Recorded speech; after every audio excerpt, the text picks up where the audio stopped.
In the royal palace of Madrid during the autumn of 1700, a terrifying scene unfolded in the chambers of the King of Spain. Charles II, known as the Bewitched, lay in his royal bed.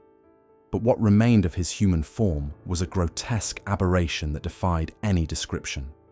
His body, the product of 200 years of inbreeding among the Habsburgs, was literally rotting while he still drew breath.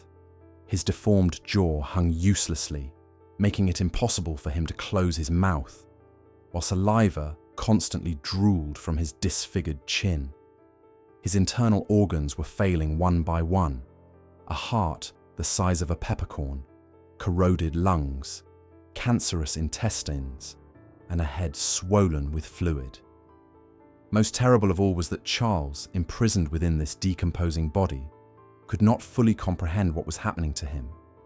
His mind, damaged by the same genetic inheritance that had destroyed his physical form, could only grasp confused fragments of his own deterioration. This is the absolutely horrifying story of the last Spanish Habsburg, a man who represented the final result of one of the most catastrophic genetic experiments in human history.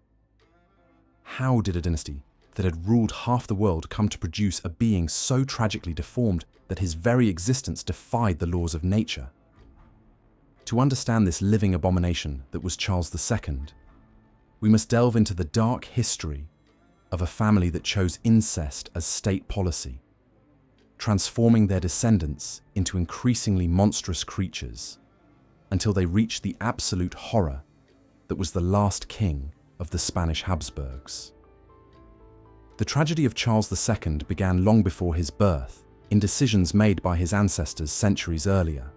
The House of Habsburg, originating from Austria, had risen to power through strategic marriages and inheritances. In the 15th century, they developed a dynastic philosophy that would become their curse: to keep power concentrated within the family and prevent territories from being dispersed through marriages with foreigners. The Habsburgs systematically began marrying among themselves. What started as an apparently intelligent political strategy quickly transformed into a downward spiral of genetic degradation. Philip the Handsome married Joanne of Castile, who already carried the genetic burden of generations of inbreeding among the Trastamara. Their children inherited not only territories, but also accumulated genetic defects. From then on, each generation of Habsburgs married increasingly close relatives in a mathematical progression toward biological disaster.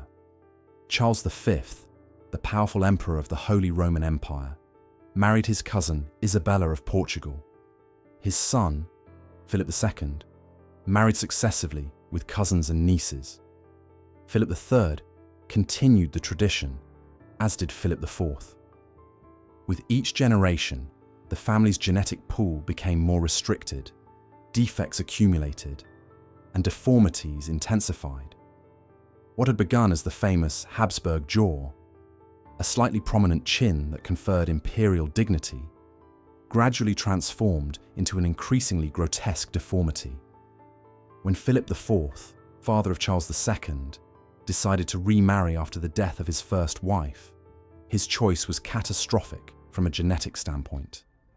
He married his own niece, Mariana of Austria, daughter of his sister, Maria Anna of Spain. This union meant that any child from this marriage would simultaneously be grandson and great-nephew of Philip IV, having the same man as both grandfather and great-grandfather.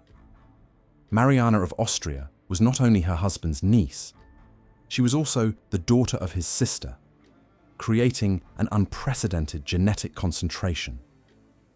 When Charles II was born on November 6, 1661, the court physicians immediately realized that something was terribly wrong.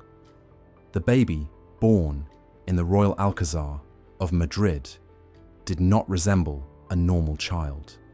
His head was disproportionately large. His jaw already showed signs of the deformity that would become his hallmark, and his body seemed too fragile to sustain life. Even worse than his physical appearance were the signs that his neurological development was severely compromised. What made Charles II's case particularly horrifying was his coefficient of inbreeding, 0.254.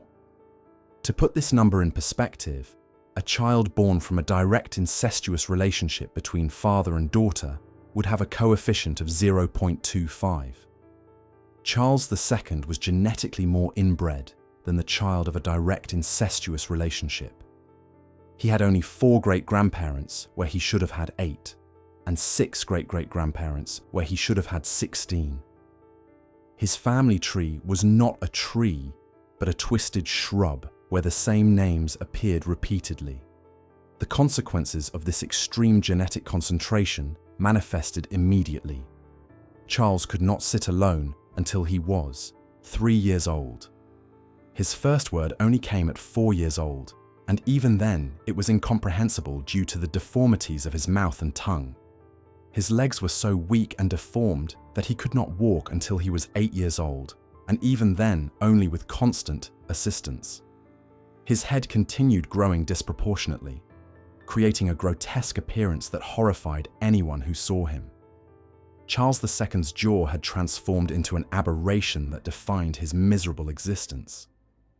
His lower jaw projected so far forward that his upper and lower teeth never touched. This meant he could not chew food properly, being forced to swallow large pieces that caused constant digestive problems.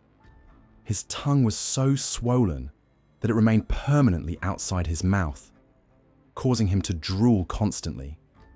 When he tried to speak, only incomprehensible guttural sounds emerged, making communication nearly impossible. Charles's facial deformity was so extreme that it caused reactions of horror even among courtiers accustomed to royal eccentricities. The papal nuncio in Spain, after meeting the king when he was about 20 years old, wrote a shocking report to the Vatican describing a prince so ugly and deformed that he causes immediate revulsion. Foreign ambassadors reported in their diplomatic correspondence that Charles's appearance was more suited to a carnival freak than a king. But Charles II's physical deformities were merely the external manifestation of a much deeper genetic deterioration. Internally, his organs were systematically failing. His heart was abnormally small, the size of a peppercorn, according to the autopsy, unable to pump blood adequately through his deformed body. His lungs were corroded by constant infections, the result of an immune system devastated by inbreeding. His intestines, cancerous and ulcerated, caused constant diarrhea and vomiting.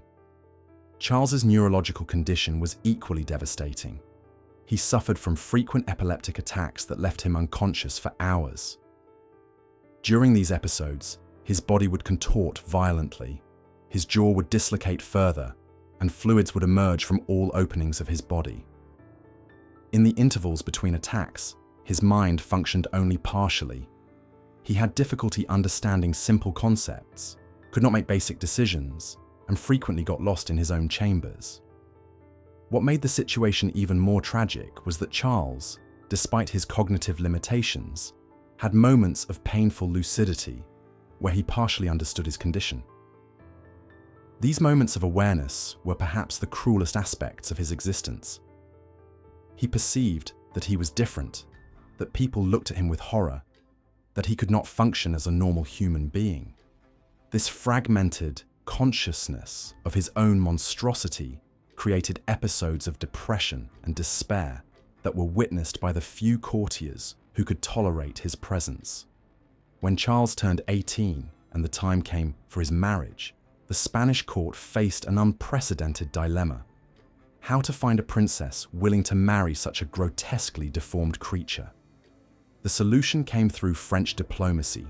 Maria Louisa of Orleans, niece of Louis XIV, was offered in marriage. The young French princess, educated in the refined court of Versailles, was not prepared for the horror that awaited her. The first meeting between Charles II and his future wife became legendary for its terrifying nature. When Maria Louisa saw Charles for the first time, she immediately fainted. His appearance was so shocking that the French princess initially refused to proceed with the marriage. Only through intense diplomatic pressure and threats of war did she finally agree to marry that living aberration. Charles II's wedding night was a complete fiasco that perfectly illustrated the consequences of extreme Habsburg genetic deterioration. Charles was completely impotent, a direct result of the extreme inbreeding that had destroyed his reproductive system. Moreover, his physical appearance was so repugnant that Maria Louisa could not tolerate his proximity. The young queen developed such an intense physical aversion to her husband that she would vomit whenever he approached. During the 10 years of his first marriage, Charles II demonstrated progressive physical degradation that horrified anyone who observed him. His jaw continued growing disproportionately, his tongue swelled even more, and his head progressively filled with fluid, giving him an even more monstrous appearance. His epileptic attacks became more frequent and violent, leaving him increasingly debilitated. His skin acquired a sickly greyish colour, and the smell emanating from his deteriorated body became so strong that special perfumes had to be burned constantly in his chambers. The death of Maria Louisa in 1689 was officially attributed to natural causes, but rumours at court suggested she had poisoned herself to escape the horror of her conjugal life. Her autopsy revealed signs consistent with both poisoning and the extreme stress of living with Charles II. The Queen herself had written secret letters to her family in France, describing her life as hell on earth and begging to be rescued from her monstrous marriage. Forced by dynastic necessities, Charles remarried in 1690, this time to Maria Anna of Neuburg, a German princess who came from a notoriously fertile family. Her parents had had 23 children, creating hopes that she might give an heir to the Spanish throne. However, Charles's physical conditions made any attempt at reproduction impossible. His impotence was complete, and his appearance had deteriorated even further, becoming practically unbearable for any normal human being. Charles's second wife developed a different strategy for dealing with the horror of her marriage. She simply avoided him completely. Maria Anna spent most of her time in other palaces, claiming health issues whenever she was required to appear in the king's presence. When forced to appear at public ceremonies alongside Charles, she used perfumes so strong and masks so elaborate that she could tolerate his proximity for limited periods. During the decade of 1690, Charles II's physical and mental deterioration accelerated dramatically. He developed dropsy, abnormal accumulation of fluid in tissues and body cavities, which made his head swell to grotesque proportions. His eyes, already small and sunken due to cranial deformities, practically disappeared in the folds of swollen skin. His breathing became laboured and noisy, creating sounds that resembled a wounded animal more than a human being. The most terrible aspect of Charles's condition was that he was conscious of his deterioration, but was unable to fully comprehend what was happening to him. His damaged mind captured fragments of information, pain, discomfort, people's horrified reactions around him, but could not process these sensations coherently. This partial awareness created a state of constant confusion and terror that was witnessed by the few doctors brave enough to examine him. Charles II's final years were marked by an accelerated decline that transformed what remained of his humanity into a medical aberration. His hair fell out completely before he turned 35, his skin acquired a cadaverous coloration, and his body began to exude an odour of decomposition that suggested the death process had begun while he still lived. Doctors of the time described his condition as a living corpse, or death in life. In September of 1700, Charles II entered his final decline. Confined to bed, he spent his last months in a condition that defied any medical description. His body had essentially stopped functioning. He could not control his bodily functions, could not swallow solid food, and spent most of his time in a semi-conscious state between wakefulness and delirium. During his moments of consciousness, he emitted incomprehensible sounds that doctors interpreted as attempts at communication or expressions of pain. The autopsy of Charles II, performed after his death on November 1st, 1700, revealed the complete extent of the genetic disaster that had been his life. His internal organs were so damaged that doctors were perplexed about how he had managed to survive to 39 years old. His heart was the size of a peppercorn, approximately 1/3 of normal size. His lungs were corroded by chronic infections and scars. His intestines were completely ulcerated and showed clear signs of advanced cancer. Even more shocking was the state of his reproductive organs. One of his testicles was completely necrotic, black as coal, according to the autopsy report, while the other had shrunk until it practically disappeared. 3 large stones were found in one of his kidneys, and his bladder was full of purulent fluid that had infected his entire urinary system. His head, when opened, revealed itself full of fluid instead of normal brain tissue, explaining his severe cognitive limitations and constant epileptic attacks. What made the autopsy even more disturbing was the discovery that many of Charles's organs had essentially stopped functioning years before his death. He had been, literally, slowly dying during most of his adult life, kept alive only by willpower and constant medical care. His existence in recent years had been closer to that of a vegetable than a human being, an empty shell kept artificially alive to preserve the appearance of dynastic continuity. The death of Charles II was not just the end of an individual, but the complete collapse of a genetic lineage. The Spanish Habsburgs, through 200 years of inbreeding, had essentially reproduced themselves to extinction. Charles represented the final product of a genetic experiment that had transformed one of Europe's most powerful families into a lineage of progressively more deformed aberrations until they reached a creature that could barely be considered human. The cruel irony of Charles II's story is that he had been created to be the pinnacle of royal blood purity. The Habsburgs believed that inbreeding would preserve and concentrate the superior qualities of their lineage. Instead, they created a monster that represented everything wrong with aristocratic obsession with racial purity. Charles II was living proof that attempting to maintain pure blood inevitably leads to degradation and finally, extinction. Charles II's testament, dictated in his final moments of lucidity, named Philip of Anjou, grandson of Louis XIV of France, as his successor. This decision unleashed the War of Spanish Succession, a conflict that lasted 13 years and cost millions of lives. The war was, in essence, the price Europe paid for the Habsburgs' catastrophic genetic experiment. The dynasty that had ruled Spain for 200 years ended not with glory, but with a living corpse that had slowly rotted for decades. The story of Charles II serves as a dark warning about the consequences of obsession with genetic purity and the dangers of reproductive policies based on prejudices about racial superiority. The last Spanish Habsburg demonstrated in the most grotesque way possible that attempting to concentrate noble blood inevitably leads to degeneration, deformity, and finally, extinction. His life was an involuntary medical experiment that proved genetic diversity is essential for human survival.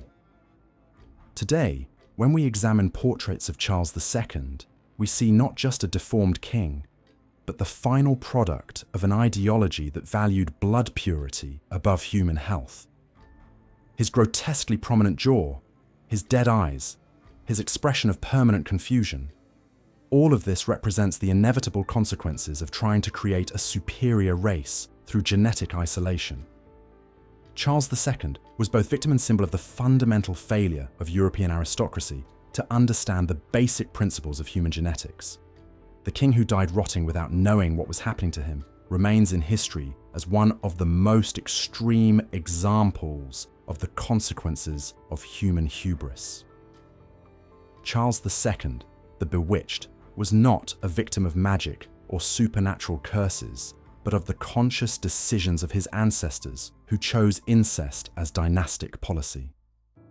His grotesque life and horrible death represent the ultimate price a family paid for believing they could circumvent the laws of nature in the name of blood purity.